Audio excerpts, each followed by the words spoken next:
기도하겠습니다. 아버지 하나님, 오늘도 우리가 기록된 요한의 묵시 말씀을 함께 나눌 때 우리 삶에도 하나님의 묵시가 임하는 시간 되게 하여 주옵소서.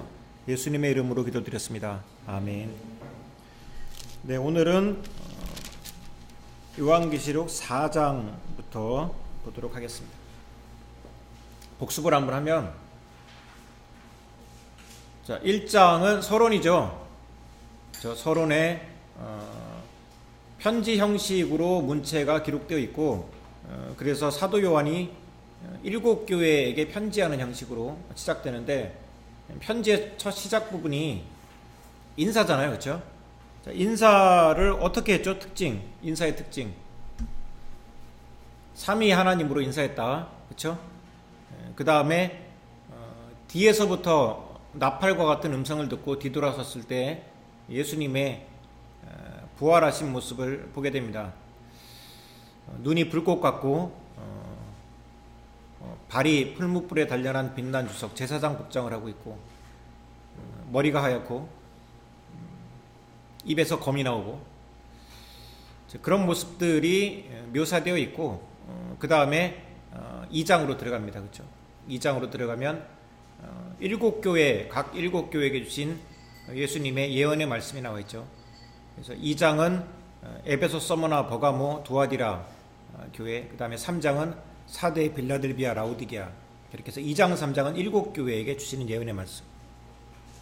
7교회의 예언의 말씀에 동일한 패턴이 있습니다. 명령과 예수님의 소개. 그 예수님의 소개는 1장에 나온 사도 요한이 목격한 예수님의 모습이 각 7교회의 7가지로 분산이 돼서 소개가 되고 있다. 그리고 그 교회에 그런 모습으로 나타나신 이유는 그 교회에 그런 예수님이 필요하기 때문이다. 그 다음에 예수님의 소개 이후에 칭찬과 책망이 있고, 또 경고와 권면, 그 다음에 들으라 이겨라, 종말론적 축복, 이런 패턴으로 되어 있죠. 이렇게 해서 2장, 3장 7교회를 마쳤고요. 지난주까지. 그 다음에 4장의 내용에 들어갑니다. 제가 이렇게 그 1장부터 쭉 자꾸 반복해서 설명을 드리는 이유는 맥락과 흐름을 알고 있으면 나중에 굉장히 도움이 돼요. 이 지금 우리가 보고 있는 요한계시록뿐만이 아니라 다른 성경도 맥락이 있고 스토리가 있어요. 1장부터 마지막 장까지 어떤 성경이든 각 권마다 시작부터 끝까지 어떤 흐름과 맥락과 이야기가 있습니다.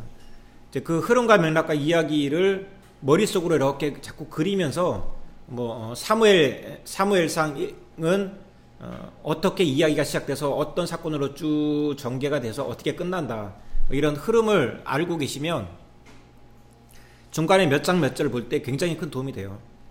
그 맥락 안에 그 장면, 그 사건, 그 구절을 보기 때문에 이게 그 따로 떼어진 한 구절의 의미만을 보는 것보다 맥락 안에서 그 구절이 왜 그 위치에 있는지를 알고 있으면 훨씬 더 깊고 심오한 깨달음들이 있어요. 그래서 이런 부분들은 되게 중요합니다. 그래서 한 구절을 집중적으로 묵상하기에 앞서서 큰 맥락과 흐름, 구조를 보는 것이 이제 중요합니다. 제가 반복해서 말씀드렸지만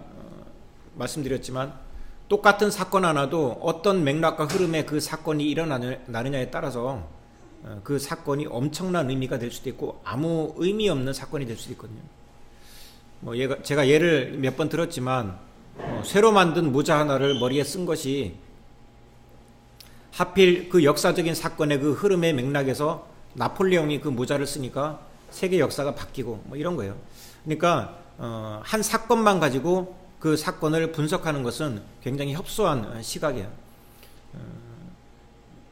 그 자체의 의미보다 어디에 위치해 있는가가 더 큰 의미가 될 수 있어요. 우리도 개인적으로 그런 것 같습니다. 그래서 우리가 사는 이 시대에 뭔가 시대가 요청하는 무언가를 하고 싶다 하는 생각이 있으면 내 자체의 개인의 역량보다 더 중요한 것은 뭐냐면 내가 어떤 역사적 사건의 흐름 속에 탁 포착해서 그 자리에 내가 탁 서느냐예요. 그러면 나는 역사를 움직이는 사람이 될 수도 있어요. 아무튼 그런 의미에서 제가 이제 요한계시록도 1장부터 22장까지 흐름과 맥락이 쭉 있습니다. 그래서 제가 할 때마다 계속 이렇게 반복을 해드려요. 그러면 들으시다 보면 나중에는 막 지겹도록 이제 암기가 되실 거예요. 그렇게 되면 나중에 계속 우리가 평생 동안 신앙생활을 할 터인데 요한계시록의 구절이 나오거나 또 읽는 기회가 있거나 어떤 경우에든지 보면 맥락을 알고 있기 때문에 금방 파악이 됩니다. 그 구절이 어떤 의미가 있고 어떤 깊이가 있고 어떤 메시지가 있는지 금방 알 수 있어요. 그런 측면에서 제가 반복을 드립니다. 그러니까 지금까지는 뭐 아주 단순하죠. 3장까지 우리가 했는데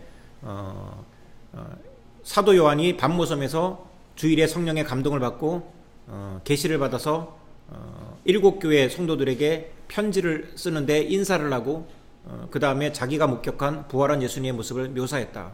그 다음에 2장에 이제 각 7교회에 편지하는 내용이 시작되고 3장까지 2장 3장 그렇게 벌써 3장까지 이제 흐름이 이렇게 진행이 되죠. 그 다음에 4장은 어떤 흐름이냐면 이제 그 7교회 각 교회에게 주신 예언의 말씀이 이제 끝납니다. 끝나고 또다시 이제 이야기로만 제가 간단하게 요약을 해드리면 제가 설교 때도 한번 저번에 예전에 했던 것 같은데 하늘에서 큰 음성을 듣게 돼요. 그래서 하늘로 사도 요한이 올라갑니다. 이 요한계시록 전체에서 이 4장은 그 종말론 교리에 굉장히 많은 논란을 일으키는 위치에 있는 내용이기도 해요. 그래서 사도 요한이 어떤 하늘의 음성을 듣고 하늘로 자기가 몸이 올라가는 체험을 하게 되는데 이걸 뭐라 그러죠? 우리가 흔히 하는 표현으로 뭐라 그러죠? 그건 이제 그 일본 애니메이션에 주로 나오는 표현 아닌가요? 공중부양. 우리가 교회에서 흔히 쓰는 표현 뭐가 있죠? 휴거, 그렇죠? 휴거죠, 휴거. 공중부양. 자, 휴거의 그 종말론의 교리에서 휴거의 얘기가 나온 게 계시록 자체만을 놓고 설명할 때는 이 사건 때문이에요. 이 사건. 사도 요한이 공중으로 하늘로 올라갑니다. 이거 이제 휴거라고. 그래서 이게 이제 이 부분 때문에 교리가 갈라지게 되는데 이게 사도 요한의 개인적 체험인지 모든 성도들이 휴거된 어떤 상징으로 그 상징인지 이 부분들이 이제 갈라지기도 하고 이런 교리들이 이제 막 각기 갈라지기 시작합니다. 근데 제가 이 시간에는 교리 설명을 거의 안 할 거예요. 왜 안 하냐면 우선순위는 성경 텍스트에 대한 이해예요. 성경 텍스트를 완전히 이해하고 그 다음에 거기서 이제 교리들이 어떻게 갈라지는지를 보면 순서가 맞는데 보통 어떻게 하냐면 교리를 먼저 공부하고 그 다음에 텍스트를 봐요. 그러니까 교리의 틀 안에 텍스트를 해석을 하니까 그 텍스트가 가지고 있는 정말 심오한 훨씬 더 많은 풍부한 이야기들이 있는데 그런 것들이 다 눈에 안 보입니다. 교리 틀 안에 놓고 보면. 그래서 놓치는 것들이 너무 많아요. 교리가 왜 생겼겠어요? 텍스트가 있고 거기서 어떻게 그것을 바라보냐의 관점에 따라서 교리가 갈라지는 거거든요. 그러니까 우리는 그 순서를 따라서 보는 게 가장 좋아요. 그래서 제가 교리 설명 거의 안 하고요. 만약에 기회가 있으면 언젠간 계시록이 끝나겠죠. 그러면 그때 이제 한번 주요 교리를 한번 분석해보는 시간도 가지면 좋을 것 같은데 그건 이제 그때 가봐서 하고 지금은 교리 그런 거 다 배제하고 철저하게 텍스트 분석만으로 그렇게 진행을 하도록 하겠습니다. 자, 어쨌든 사도 요한이 이제 하늘의 음성을 듣고 하늘로 올라갑니다. 그래서 하늘로 올라가는데 하늘에 올라가서 사도 요한이 목격한 내용을 기록한 것이 4장 5장이에요. 그런데 그 목격한 내용을 한마디로 말하면 천상 예배. 하늘에 올라가서 보니까 예배가 드려지고 있었어요. 하늘에서. 그래서 그 하늘에서 드려지고 있는 예배를 묘사한 내용이 4장 5장입니다. 그러면 요한계시록 전체의 맥락에서 놓고 보면 5장까지 이제 맥락과 흐름이 이제 머릿속에 아마 잡히실 거예요. 자, 1장 인사, 부활하신 예수님 모습, 2장 3장 7교회 예언, 4장 5장 천상 예배 이렇게 되는 거예요. 그렇죠? 자, 그렇게 하고 그 다음에 4장 1절부터 보겠습니다. 2일 후에, 자, 2일 후는 언제 후죠? 나팔 소리. 그쵸, 뭐, 그렇게도 볼 수 있고. 그쵸. 편지 내용에 대한 계시를 들은 이후에. 그쵸? 일곱 교회에게 주신 예언의 말씀 들은 이후에. 그쵸? 그게 이제 나팔 소리 같은 음성 아니에요? 그쵸, 그게 그거죠. 나팔 소리 같은 음성인데 그게 일곱 교회에게 주신 예언의 말씀이죠. 예. 자, 그 사건 이후에 내가 또 보니 하늘에 열린 문이 있는데 내가 들은 바 처음에 내게 말하던 나팔 소리 같은 음성이 이르되 이리로 올라오라. 이후에 마땅히 일어날 일들을 내가 내게 보이리라. 자, 새로운 계시가 이제 주어지는 거예요. 근데 이 4장 5장에 나온 이 천상 예배는 요한계시록 전체를 이끌어가는 가장 중요한 시작이 됩니다. 요한계시록 전체를 이끌어가는 주제는 이제 결국 한마디로 말하면 이 땅에 일어날 마지막 종말의 때에 대한 계시인데 그 종말의 때에 대한 계시가 천상 예배에서부터 시작이 되는 거예요. 천상 예배에서부터 지상에 천상 예배, 하늘에서 예배를 드려지는 이 시점을 기점으로 해서 지상에 종말의 징조들이 이제 일어나는 것입니다. 개인적으로 저는 이런 생각도 좀 했어요. 아주 단순한 생각이긴 한데 우리가 예배를 드리면 그 예배를 시작으로 해서 어떤 현실화되는 사건들이 일어난다. 계시록의 맥락에서 그렇거든요. 천상 예배가 쭉 진행이 되고 목격한 내용을 기록하는데 뒷부분에 천상 예배 4장 5장 뒷부분에 가면 이제 그 두루마리가 나오거든요. 그 봉인된 두루마리를 하나씩 떼면서부터 지상에 종말의 징조가 일어나기 시작해요.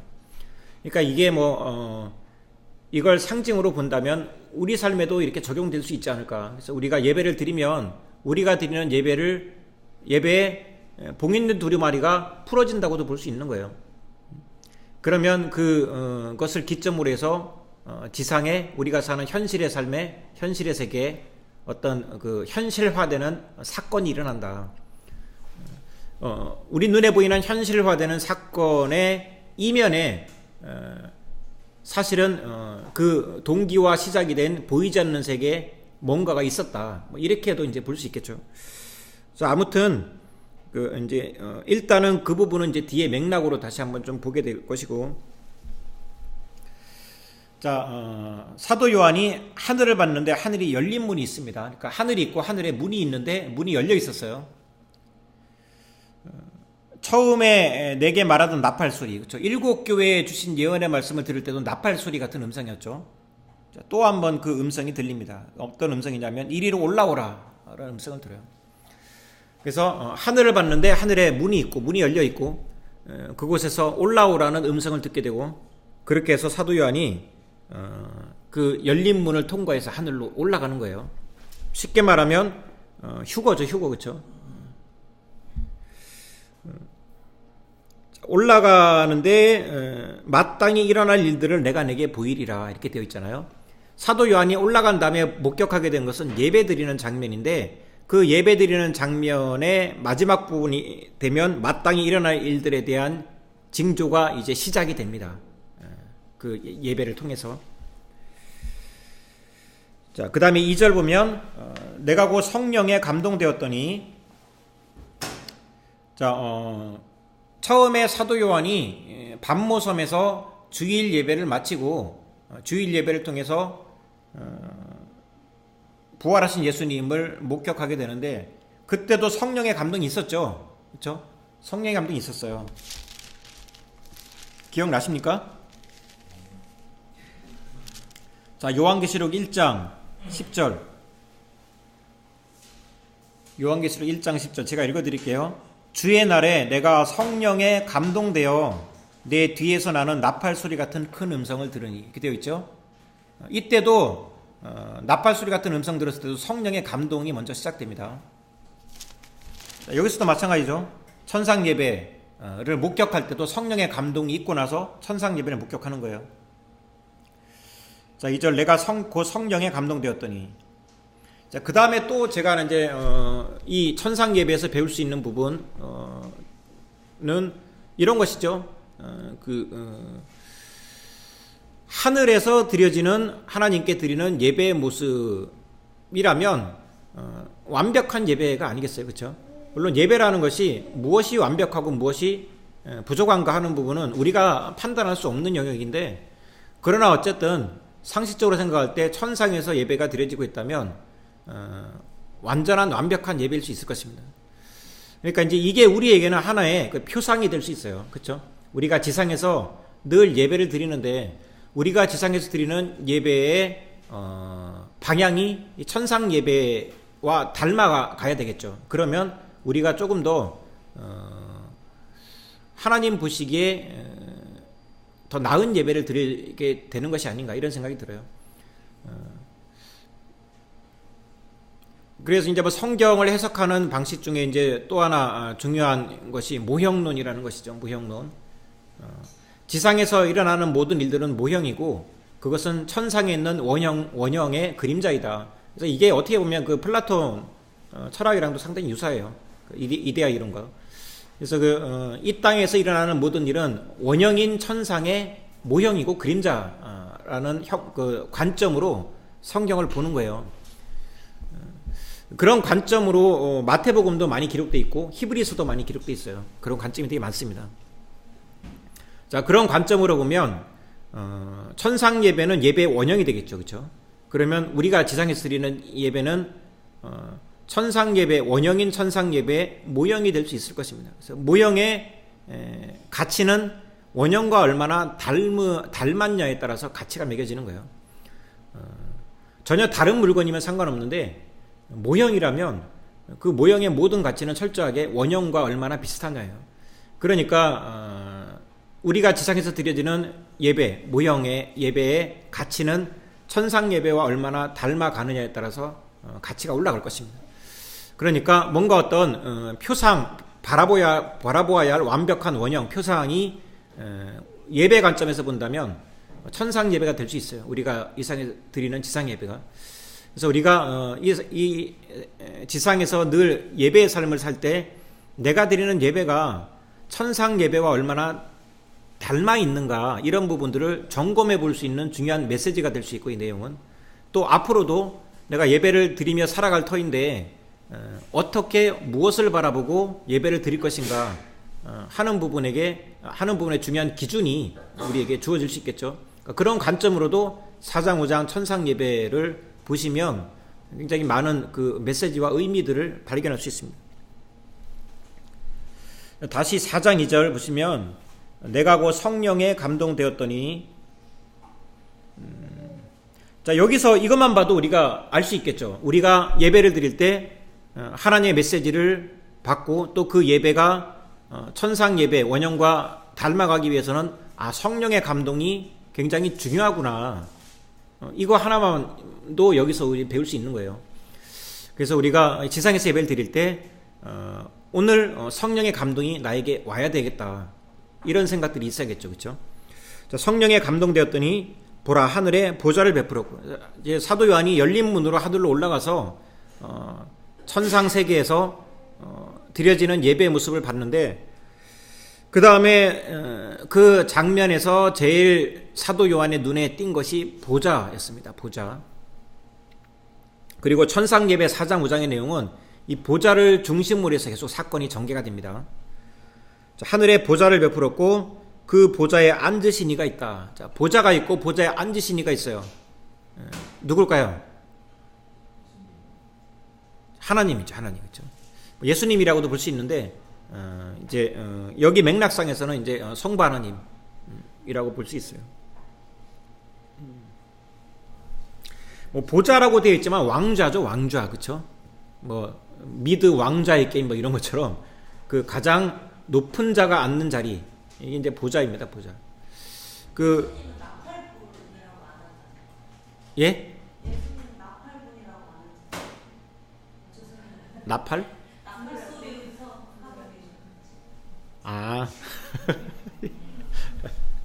네. 넘어가겠습니다.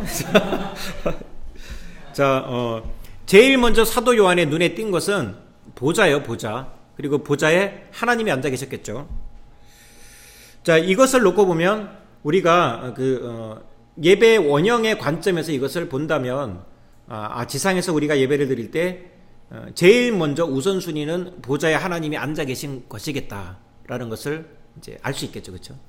그래서 우리가 지상에서 예배를 드릴 때 오늘 우리가 드리는 예배 보좌가 있는지, 그리고 보좌에 하나님이 앉아 계신지, 이 부분이 가장 우선순위인 거예요. 왜냐하면 예배라는 것은 기독교 교회에서 드리는 예배라는 것은 하나님께 드리는 것이지 하나님 외에 그 누구도 예배 대상이 될 수 없어요. 그렇죠?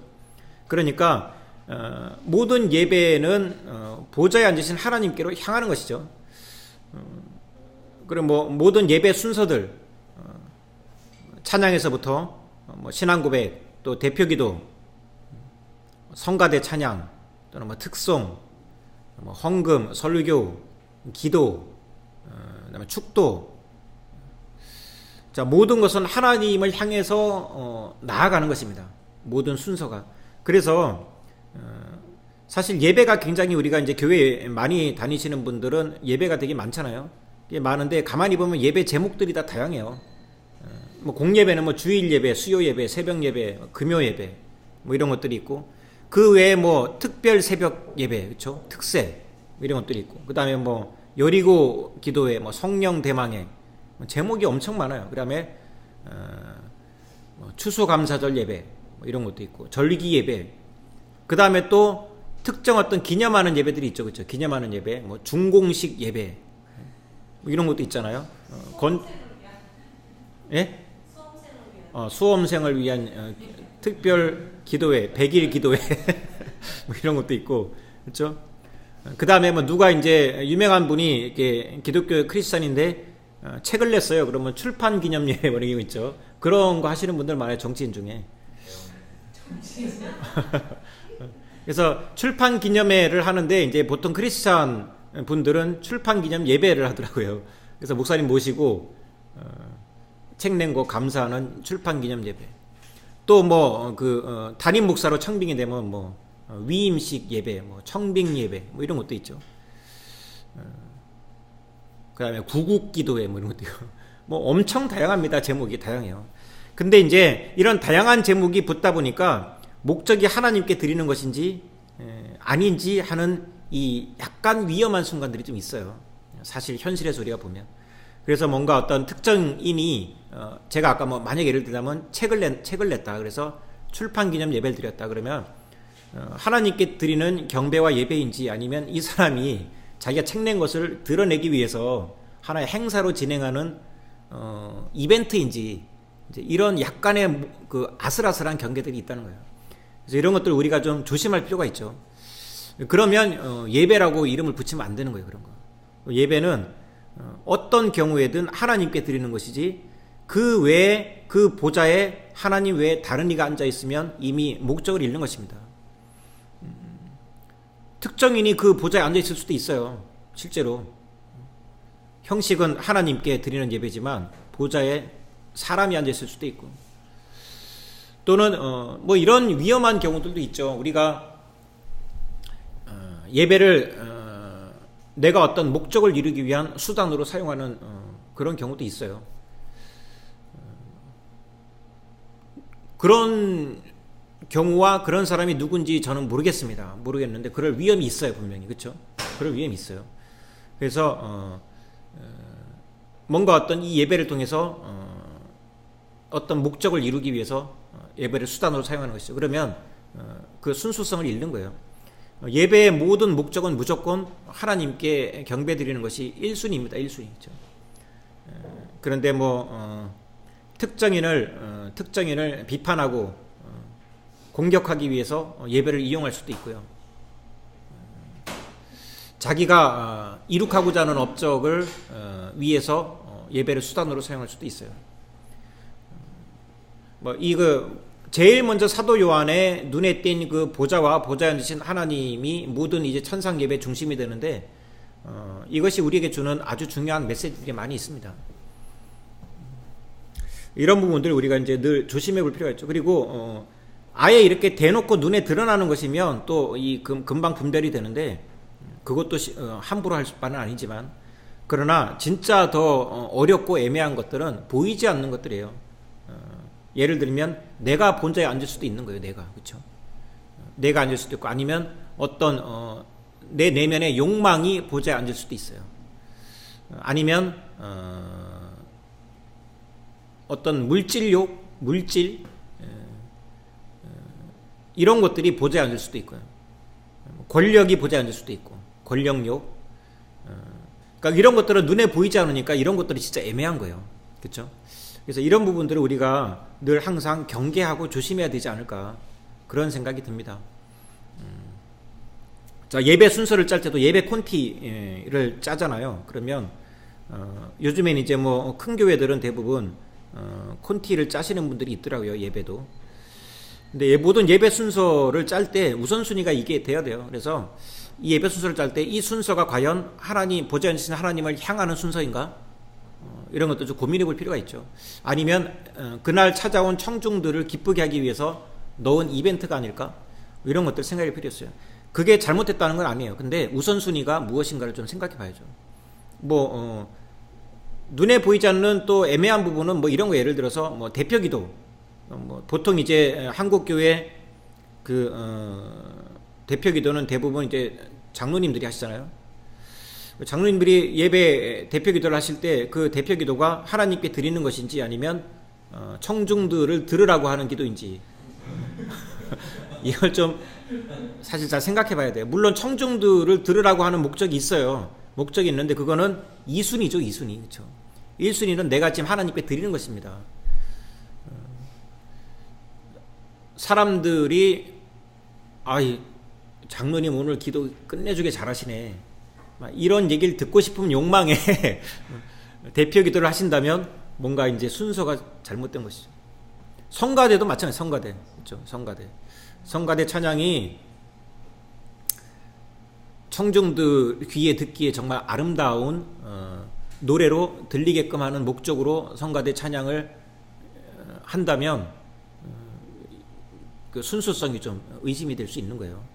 그래서 물론 듣는 이들이 성가대 아름다운 찬양을 들으면서 하나님께 영광을 돌립니다. 근데 그날 성가대가 예배 안에서 성가를 부른다면 그것은 하나님께 바치는 찬송이지 사람 들으라고 하는 건 아니에요. 다 마찬가지죠. 뭐 특성도 그렇고 그렇죠. 그래서 이제 이런 부분들은 좀 보이지 않는 영역이기 때문에 이런 부분들이 진짜 어려워요. 그러니까 일단은 뭐 남을 판단할 바는 아니고 내가 교회의 어떤 직분자로서 또는 내가 예배 드리는 예배자로서 그 자리에 선다면 일단 나 개인 스스로부터 이 부분에 대해서 좀 고민하고 진지하게 성찰해 볼 필요가 있다. 이런 생각이 듭니다. 예. 근데 추구해야 하는 본질은 사실은 보일 방법이 없어요. 좀 그런 것 같아요. 그러니까 훨씬 어렵죠. 결국 나타나는 거는 2순위부터 보여지니까 사람 뭘 하든 간에 부수적인 것부터 집중하게 되는 거예요. 결국에. 이 어려운 부분인데 근데 바닥에 깔고 간다는 느낌. 그쵸, 예, 맞아요. 예. 그러니까 이제 제가 아까 말씀드렸지만 나부터 이제 항상 이 부분을 좀 고민하고 성찰해 볼 필요가 있다. 이제 이런 생각이 들고 뭐 사람은 속일 수 있지만 하나님은 속일 수 없으니까 그렇죠. 사실 어떻게 보면 더 무서운 거예요. 그 뭐 경계가 애매해서 사실 이거는 이게 이제 뭐 어쨌든 이런 본질을 가지고 예, 가자는 얘기죠. 근데 사실 뭐 말씀하신 것처럼 그걸 뭐 이렇게 이분법으로 딱 자르기는 쉽지 않은 부분이긴 해요. 어쨌든 이 보좌에 앉으신 일을 볼 수 있었던 게 예. 성령의 감동이었기 때문에 성령님이 예배의 어떤 내 마음이든 이 전체 이 공동체 예배든 성령께 감동되는 거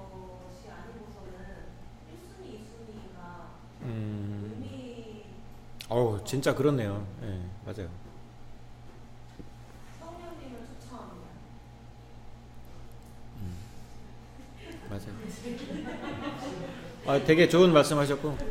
근데 성령의 감동도 참 애매하잖아요, 그렇죠? 성령의 감동이 뭐지? 그래서 감동이 여기서 말하는 이 감동이 예. 원어나 뭔가 정확한 정의가 원어? 제가 이제 원어 물어볼까봐 일부러 원어 분석해 놓은 책을 이렇게 좀 가져오는데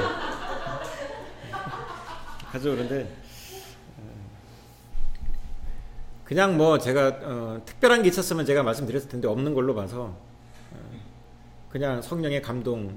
성령의 어떤 이끄심에 따라 뭐 이런 거겠죠. 감동, 그렇겠죠. 예. 마음의 이끄심이요.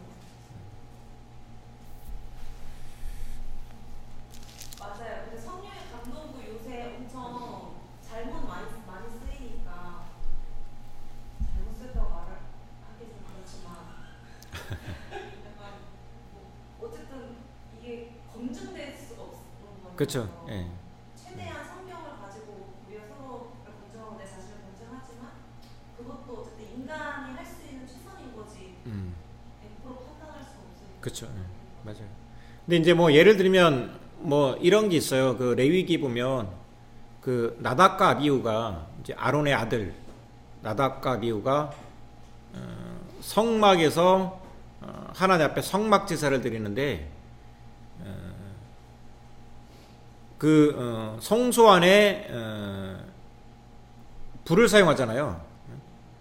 그 저기 등불과 그 분향단, 그렇죠? 거기 불을 사용하는데 그 성소 안에 사용될 불은 무조건 번제단에 있는 불을 가져와서 성소 안에 그 불을 사용해야 되거든요.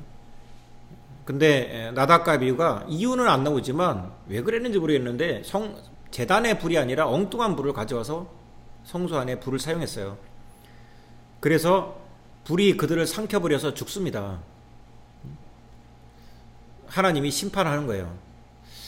이제 그 불은 똑같은 불인데 그렇잖아요. 똑같이 뜨겁고 빛나고 불타고 그 등불에 사용하는 불이 꼭 번제단이 아니더라도 그 성소 안에 등불로 충분히 가능하단 말이에요. 근데 그게 뭐라고 같은 불인데 그걸로 죽이기까지 하시나. 굉장히 그 무섭고 냉정하게 심판해 버리시거든요, 하나님이. 이제 이 부분들에 대해서 좀 약간 쇼킹해요, 사실. 그 레위기 맥락에서 읽다 보면 너무 이 사건이 충격적이에요. 근데 이제 이런 부분들에서 좀 생각해 본다면 뭐 이런 거겠죠. 물론 이제 불순종한 것이 또 원인일 수도 있지만 그러면 왜 그런 법을 주셨을까 생각해 볼 때 번제단의 불은 희생제물의 피가 뿌려진 불이란 말이에요.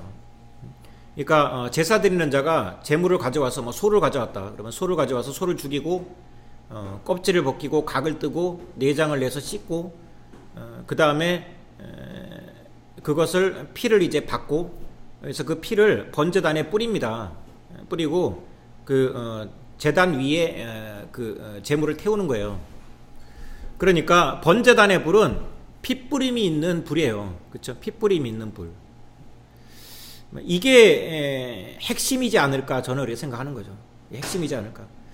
그래서 뭐 구약 제사의 제물의 피는 신약 시대로 연결되다면 예수 그리스도의 피겠죠. 예수 그리스도의 보혈, 십자가에서 흘리신 예수님의 희생의 피라고 적용이 되겠죠. 그러면 사실 불은 구약의 불은 성령으로 많이 연결이 되거든요. 꼭 그런 것만 아니에요. 근데 일반적으로 그렇게 많이 적용이 됩니다. 성령을 상징하는 요소 중에 불이 중요한 상징으로 많이 등장해요. 그러면 그렇게 본다면 다른 불을 사용한 것은 그리스도의 피가 뿌려지지 않은 불인 거죠. 어떻게 보면 그렇죠? 희생제물에 피가 뿌려지지 않은 불이니까 우리로 적용해 본다면 뭐 불이 만약에 성령으로 적용해 본다면 예수 그리스도의 피가 없는 영 그렇게 생각해 볼 수 있겠죠. 그 영적인 세계가 꼭 거룩한 영만 있는 것이 아니잖아요. 그렇죠? 거룩한 성령만 있는 게 아니라 뭐 악령도 있고, 그렇죠? 정체를 알 수 없는 영이 있잖아요. 영적인 세계가 있잖아요. 기독교인이 아니고 그리스도인이 아니더라도 영적인 세계를 알아요. 그렇죠? 영적인 세계를 알고 그 영적인 세계에 깊이 탐구하고 연구하는 많은 또 전문가들이 있습니다. 그렇죠? 그러니까 영적인 세계가 반드시 거룩한 영적인 세계만을 국한시키지 않고 다양한 영적인 세계가 있구나. 뭐 이런 것도 좀 알 수 있고. 그러면 이제 성령의 감동이란 건 이제 예배 때 성령의 감동이라는 것은 내가 어떤 영적인 뭐 터치일 수도 있고 영적인 체험일 수도 있고 그런 모든 영역이 이제 성령의 감동이라고 생각할 수 있는데 나에게 다가오는 어떤 이 영적인 감흥, 터치 그리고 뭔가 이런 그 영적인 체험의 그 영이 과연 어떤 영인가 이런 부분들을 좀 생각할 필요가 있는데 사실 애매하거든요. 애매한데 단순하게 하나 찾을 수 있는 기준은 그거예요. 거룩한 영인가 아닌가요, 그렇죠? 근데 거룩한 영은 무조건 그리스도의 피가 함께하는 영입니다, 그렇죠? 그게 거룩한 영이에요. 그 성령의 체험이 아니더라도 다른 영으로도 체험이 있습니다, 그렇죠? 막 그 방언 비슷한 소리 낼 수도 있고요. 그 다음에 몸이 떨리기도 해요. 뭐 내가 몸이 떨리고 막 이런 게 꼭 성령의 역사만 일어나는 건 아니에요, 그렇죠? 그리고 막 몸이 막 불타오르는 막 불같은 막 이런 체험, 떨리는 체험 막 다양하잖아요, 사람마다. 아니면 고요하고 잠잠하게 전혀 겉으로 티 안 나지만 어떤 내면에서 일어나는 막 그 어떤 영적인 막 그 변화들, 뭐 이런 것들이 성령에 의해서 비롯된 것인가 아니면 아닌가, 이것을 분별할 필요가 좀 있다 생각이 들고, 단순하게 그 기준은 그리스도의 피가 뿌려졌는 거 아닌가, 뭐 그런 게 아닌가 생각이 들어요. 그 나닷가비오 사건을 통해서 적용해 본다면, 그렇죠? 그러니까 뭐 성령의 감동 아까 이제 말씀을 하셨으니까 그런 부분으로 본다면 예배에 와서 받는 성령의 감동도 어떤 감동인지 이 부분에 대해서 우리가 좀 분별해 볼 필요가 있겠죠. 그렇죠? 그리스도의 보혈을 통과한 그런 것들, 그런 성령님을 초청해야 되겠죠, 그렇죠? 근데 이제 그러니까 그 징표나 어떤 표징을 가지고 성령의 역사라고 함부로 판단하는 것이 위험할 수 있어요. 그런 면에서 보면. 성경 이제 영문 찾아봤을 때는 예. 킹제임스 버전도 NIV랑 다 찾아봤더니 다 똑같이 그냥 내가 성령 안에 있었다. 그 표현되어 있어요. 그냥 이제 I was 이렇게 그냥 성령 안에 있었다, 거했다 뭐 정도인데 감동받았다 이렇게 번역을 한 것 같아요, 한글로는. 그러니까 이제 이게 그게 더 좋은 것 같아요. 그러니까 이제 영문 번역은 또 그렇게 해석을 한 거니까, 그렇죠? 하나의 해석이죠, 그것도. 네, 그냥 성령 안에 있었다 해서 지금 저는 NIV 보는데 킹제임스 버전 찾아봤더니 똑같이 그냥 내가 성령 안에 있었다 이 정도 개념인 거예요. 그럼 또 조금 달라요. 그 안에 있는 거랑 감동을 받는 거랑 좀 또 다르게 느껴져요. 그러니까 항상 보면 그 영문으로 이렇게 보면은 더 단순해지기는 하더라고요. 그렇죠. 예. 헷갈릴 때 저는 주석 대신에 영문을 보거든요. 그러면은 조금 더 모든 게 단순해지긴 하는데 읽을 때의 맛은 우리 그 옛날 한국말 버전이 훨씬 더 한글 개혁 한글. 예. 맞아요. 개혁 한글이 더 좋은 번역. 의미심장하기도 하고 더 정확한 느낌도 있고.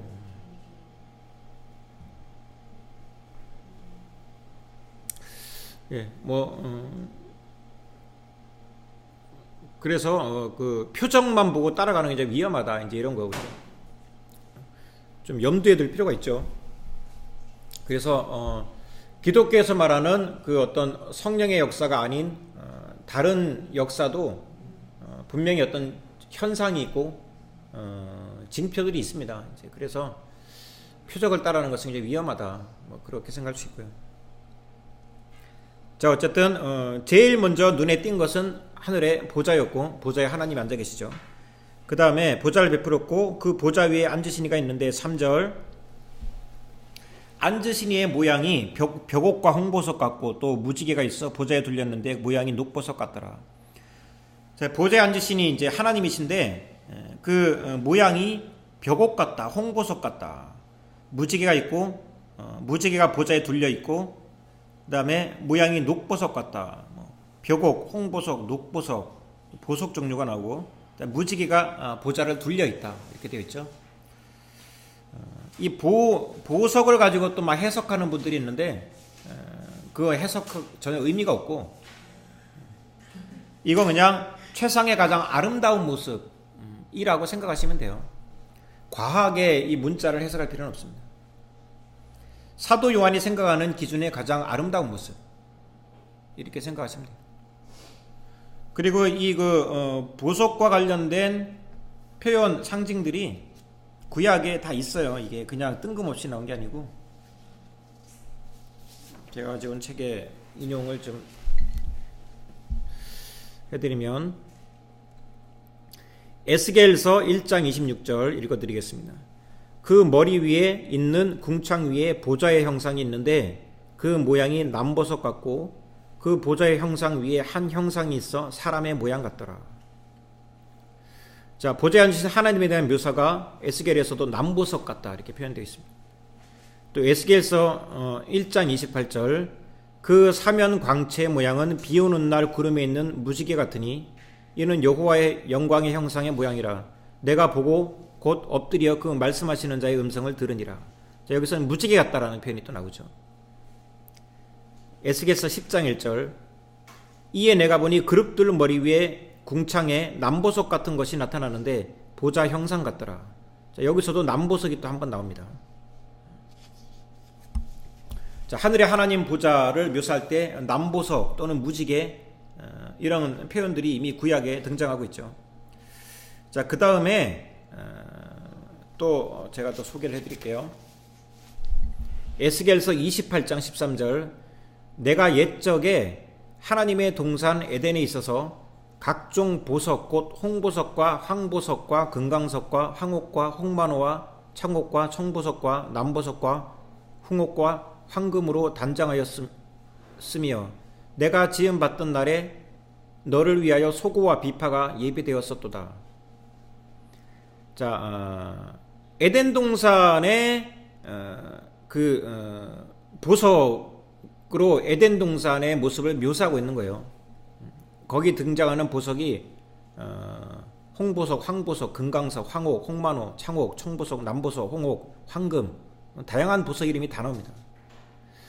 자, 에덴 동산과 관련돼서 이 보석의 모양이 에스겔서에 나오는 걸로 봐서 여기서 다시 보좌에 앉으신 하나님의 모습이 보석으로 묘사되어 있다면 에스겔서의 구절을 가지고 해석해 본다면 이거 하나님의 보좌의 모습을 통해서 에덴 동산의 회복을 전망해 볼 수 있지 않을까, 그렇죠? 그런 의미들을 우리가 생각해 볼 수 있는 거예요. 원래 그런 모습이었는데 낙원을 잃어버린 것입니다. 인간은 에덴 동산을 놓친 거예요. 근데 하늘의 하나님은 여전히 그 보석 같은 모습을 가지고 있고, 다시 말하면 우리가 다시 잃어버렸던 낙원의 보석과 같은 회복의 역사가 일어날 것을 전망하게 되는 상징이 될 수 있겠죠. 출애굽기 24장 10절 이스라엘 하나님을 보니 그 발 아래에는 청옥 보석을 편듯하고 하늘같이 청명하더라. 그래서 출애굽기에도 하나님을 보석으로 묘사합니다. 출애굽기 28장 17절에서 20절 그것은 네 줄로 보석을 물리되 첫 줄은 홍보석 황옥 녹주옥이요 둘째 줄은 석류석 남보석 홍만호요 셋째 줄은 호박 백만호 자수정이요 넷째 줄은 녹보석 호만호 벽옥으로 다 금태에 물릴지니. 자, 출애굽기 28장에 또 보석 얘기들이 나오는데 이것은 성전에 대한 묘사예요. 성전에 대한 묘사. 그 다음에 이사야서 54장 11절에서 12절 너 공고하며 광풍에 요동하여 안위를 받지 못한 자여 보라 내가 화려한 채색으로 네 돌 사이에 더하여 청옥으로 내 기초를 쌓으며 홍보석으로 내 성첩을 지으며 석류석으로 내 성문을 만들고 내 지경을 다 보석으로 꾸밀 것이며. 자, 이것은 이사야서 54장에 나온 이 보석은 새 예루살렘에 대한 묘사입니다. 근데 여기서도 보석 이름이 나오죠. 그러니까 이 보석이 나온 인용된 구약 성경을 보니까 자 먼저 에덴 동산에 대한 묘사에서 보석이 나오죠. 그 다음에 제사장과 함께하는 어떤 성전에 대한 묘사에 보석의 이름들이 나옵니다. 그 다음에 또 훗날 새롭게 만들어질 새 예루살렘에 대한 묘사도 보석으로 나옵니다. 그러면 이런 걸 다 종합해서 해석을 해보면 사도 요한이 목격한 보좌하신 하나님의 보석 같은 표현은 무엇을 상징하는가? 그것은 에덴 동산의 회복으로 볼 수 있고 또 성전의 회복으로 볼 수 있고 또 새 예루살렘의 회복으로 볼 수 있는 예루살렘 무너졌잖아요.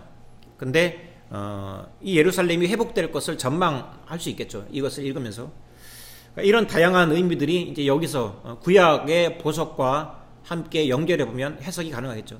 자, 사도 요한이 실제로 이런 보석과 같은 모습을 보기도 했고 왜 하필이면 이런 보석과 같은 모양으로 목격하고 이것을 기록했는가? 이것은 분명히 구약의 이 인용된 구절과 연관이 있을 것입니다. 그렇죠?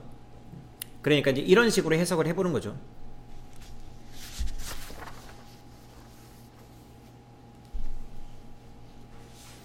근데 그러니까 만약에 해석을 한다면 이런 식으로 해석을 하는 건 가능한데 홍보석이 무슨 의미인가 이렇게 해석하는 분도 있어요. 근데 이건 이제 오버지 이제 오버하는 거죠. 왜 보석을 왜 해석을 하는 거예요? 그 예전에 뭐 잠깐 가사 상태에 있었던 분들이나 죽은 줄 알았는데 막 갑자기 하루 만에 살아나시고 이런 분들 있잖아요. 그런 분들 간혹 보면 막 그 천국에 갔다 왔다 그러고 간증하시는 분들 있죠. 그런 분들 이제 얘기를 이렇게 다 들어보면 제가 다 들어본 건 아니지만 이렇게 들어보거나 읽어보면 다 달라요. 천국의 모습이. 그럼 누가 옳은 것이죠? 어떤 분은 천국에 갔더니 집들이 다 금으로 만들어져 있더라. 이렇게 말씀하시는 분도 있고 또 어떤 분은 내가 천국에 갔다 왔는데 성도들의 집이 다 맨션으로 되어 있더라. 이런 분도 있고 다 다양해요. 뭐 다이아몬드, 뭐 황금길 막 얘기하시는 분들. 그러면 누가 맨션이 맞나요? 금으로 된 집이 맞나요? 예? 누가 맞을까요? 모르죠, 그렇죠? 예, 모르죠. 근데 개 중에 물론 거짓말하는 분도 있을 수 있겠지만 거짓말이 아닐 수도 있잖아요, 그렇죠? 그러면은 분명히 보고 왔는데 왜 다르냐고요? 각자 자기가 생각하는 가장 행복하고 좋은 그렇죠, 예, 그런 거예요, 예, 그런 거예요. 제가 이제 그 요한계시록 강의를 시작할 때 제가 긴 생머리 흰 소복 예화를 제가 드리긴 했지만 자기가 경험한 이미지를 투영해서 환상을 보는 거예요. 사람은 어떤 사람은 귀신을 생지로 보는 사람도 있고 어떤 사람은 귀신을 저처럼 흰 소복에 긴 생머리 전설의 고향으로 보는 사람도 있어요. 이제 사람마다 자기의 어떤 경험의 이미지가 그 환상의 상징으로 투영되는 거예요. 그러니까 내가 내 무의식 속에 가지고 있는 가장 최고의 집, 가장 최상의 집의 기준이 내가 어떤 환상 가운데 천국에 갔다 왔다면 그런 모습으로 천국을 보지 않았겠어요, 그렇죠? 진실은 우리가 천국에 가보면 알 수 있습니다, 그렇죠? 가보면 알 수 있어요. 그러나 어쨌든 공통점은 무엇이냐면 내가 생각하는 가장 최상의 가치예요. 그렇게 그런 상징으로 이미지를 보는 거예요. 그러니까 사도 요한이 보좌에 앉으신 하나님을 보석으로 봤다는 얘기는 사도 요한의 개인의 어떤 경험이 이 상징 속에 투영됐겠죠, 그렇죠? 사도 요한의 개인의 경험은 당연히 구약적인 경험이고, 그렇죠? 구약에 나온 기록들, 상징들. 그런데 또 한편으로는 또 사도 요한이 생각하는 가장 최상의 아름다움의 상징으로 보석들이 등장한 것이지 그 보석의 의미가 무엇인가까지 해석하는 것은 좀 무리가 있다. 그런 생각이 드는 거죠. 그게 실제로 구약 성경에서 그 보석이 갖는 어떤 특별한 의미가 있는 사건들이나 말씀이 있다면 또 다른 문제인데 그런 게 없는데 이 보석을 해석하는 것은 좀 문제가 있다 생각이 들고요. 자, 어쨌든 가장 먼저 보좌에 하나님이 앉아 계시고 보석과 같았다. 이제 이렇게 보면 될 것 같습니다.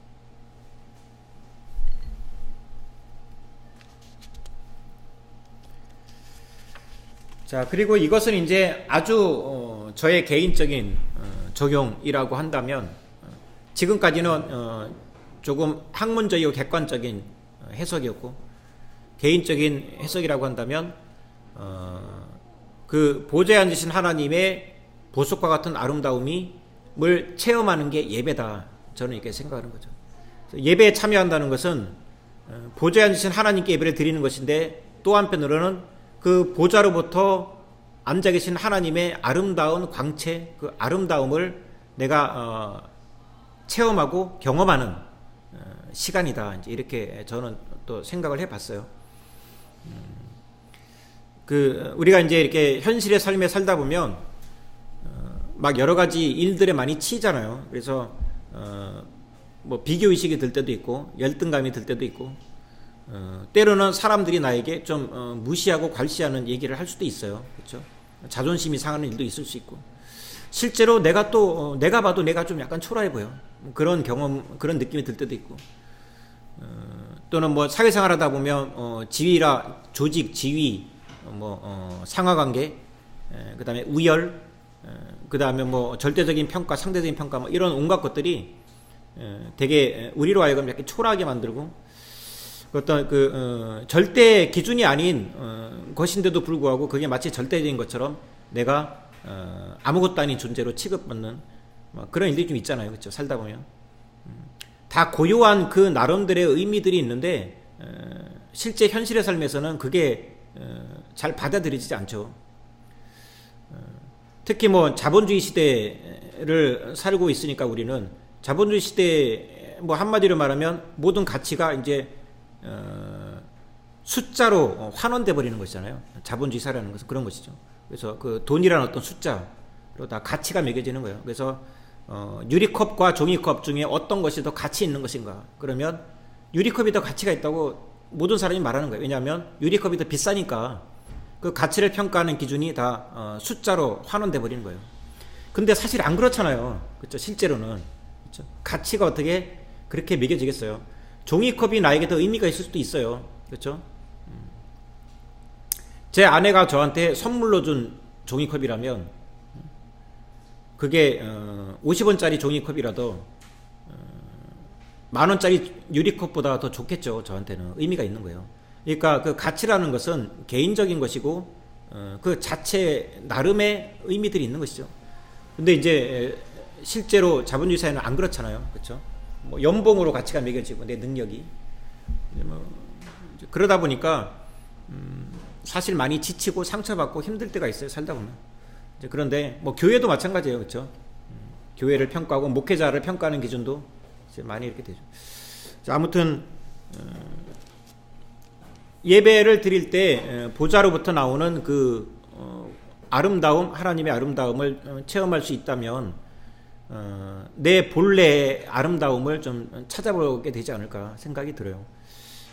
하나님의 아름다움에 빛으로 비춰봤을 때 나는 정말 고요한 존재고 내 존재 자체만으로 나는 되게 소중한 한 인간인데 사회생활을 하다 보면 그런 것들을 많이 놓치거든요.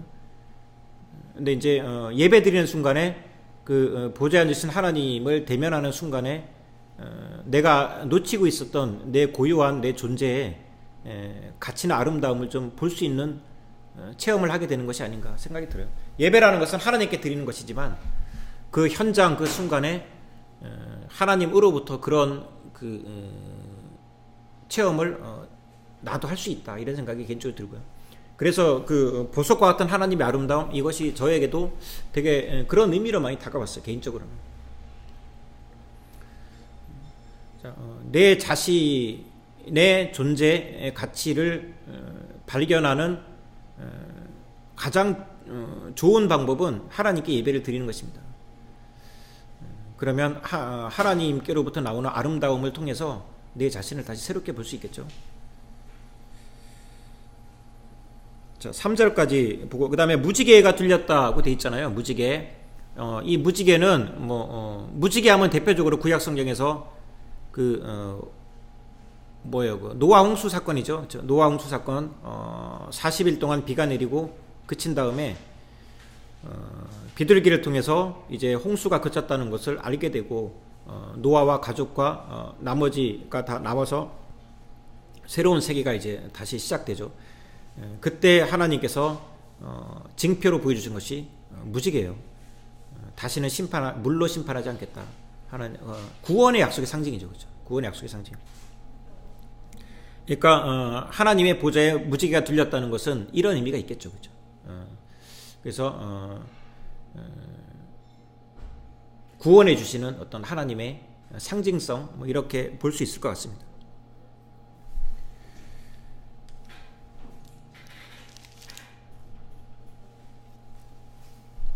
자, 5분 쉬었다가 시간이 많이 가서 5분 쉬었다가 이어서 하겠습니다.